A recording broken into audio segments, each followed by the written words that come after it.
Students, we have already started about the muscular tissue. In this tissue, we have already discussed about what is the muscular tissue, what are their basic function, and what are the types of muscular tissue. Even we have already discussed about the voluntary muscles, that is the striated muscles, or you can say skeletal muscles. We have read about this in last video. Today we are going to start our next topic, that is the involuntary muscle, or you can say unstriated muscle. So let's see about the involuntary muscle or unstriated muscles.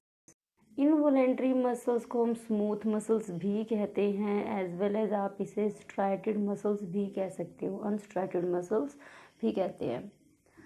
इन्हें involuntary muscle इसलिए कहा जाता है क्योंकि ये इस muscles के अंदर, यानी कि जिससे भी ये मसल बनते, जिस टिश्यू से या जिन सेल से भी ये मसल्स बनते हैं, उन सेल की फंक्शनिंग, या फिर कह सकते हो कि जो इनवॉलेंट्री मसल्स हैं ये हमारे कंट्रोल में नहीं होती, यानी कि इनकी जो मूवमेंट है वो ऑटोमेटिक होती है, उन्हें हम अपने अकॉर्डिंग नहीं कर सकते।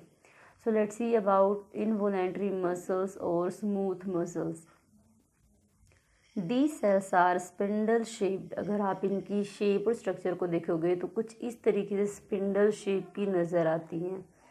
This are the spindle shape structure. And second point that is the they do not contain any striation और बैंड। इनमें किसी भी तरह की बैंडिंग नहीं होती। अगर आप इन पे स्टेनिंग करते हो या इन पे कलरिंग करते हैं तो जैसे स्ट्राइशंस बनी थी हमारी वॉलेंट्री मसल्स के अंदर, वैसे इनके अंदर बैंड्स या फिर स्ट्राइशंस नहीं आते हैं। इसी वजह से कहीं ना कहीं हम इन्हें इनवॉलेंट्री सेक्शन के अंदर रखते हैं। नेक्स्ट आपके पास आती है इसकी लोकेशन, यानी कि ये जो मसल्स है वो हमारी बॉडी में बेसिकली होते क्या है। So first thing that is the iris of eyes. जो आइज़ की आइरिस का पार्ट होता है, जो हमारी आइज़ को कलर देते हैं, वहाँ आपको ये मिलेंगे in ureter and in the bronchi of lungs. जो लंग्स की ब्रोंकीज होती हैं, यानी कि जो लंग्स के अंदर जो हमारी wind pipe, branched wind pipe होती है, वहाँ पर आपको ये मसल्स मिलते हैं। नेक्स्ट आता है इनका फंक्शन। डेफिनेटली हम मसल्स के बारे में पढ़ रहे हैं तो मसल्स का बेसिक फंक्शन यही होता है कि ये बॉडी के डिफरेंट पार्ट्स को, डिफरेंट ऑर्गन्स की मूवमेंट में हेल्प करते हैं। So its function also same, they help in the movements of the body part, or you can say the movements of the different organs as well as their functioning. So ये हमारे पास था all about the muscular tissue. Now we are going to start our third type of muscular tissue, that is the cardiac muscle. So now this is the cardiac muscle, that is also the example of muscular connective tissue.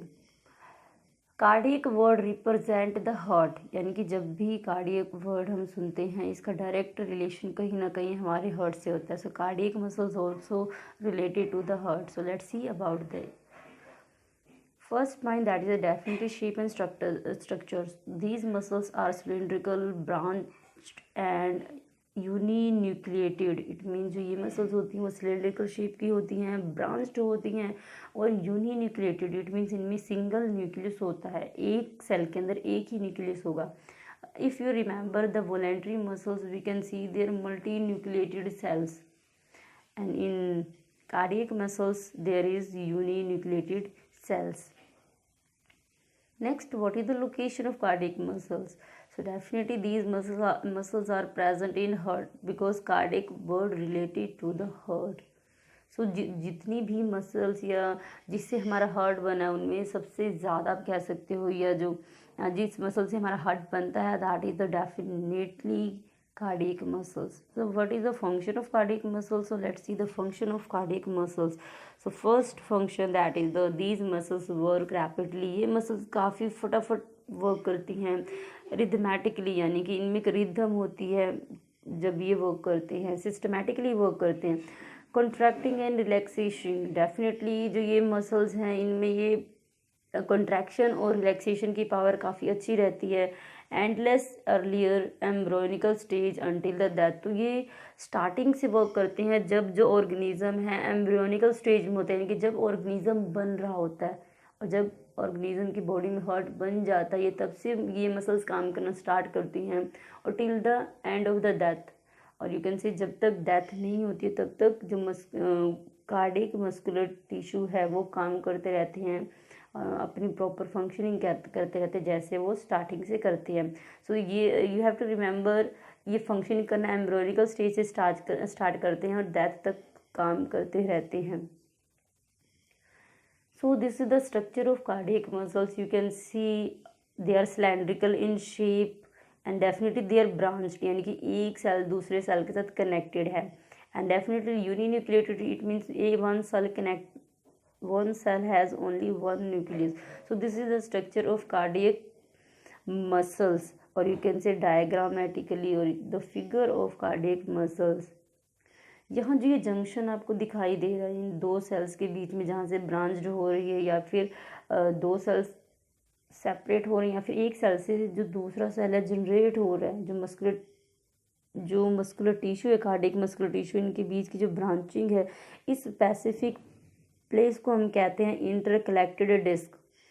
This is the intercalated disc. So you have also remember this point. So this is all about the cardiac muscles. Now we are going to start our next topic, that is the nervous tissue. Definitely.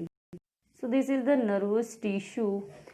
Nervous tissue consists of the nerve cell or neuron cell. So nerve tissue हमारा basically बनता है neuron cell से, या फिर आप उसे nerve cells कह सकते हो.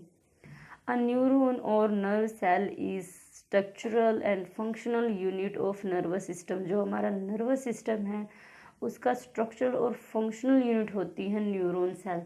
फॉर एग्जाम्पल जैसे कि आपको सेल के बारे में बताया गया है, cell is the basic structural and functional unit of any life.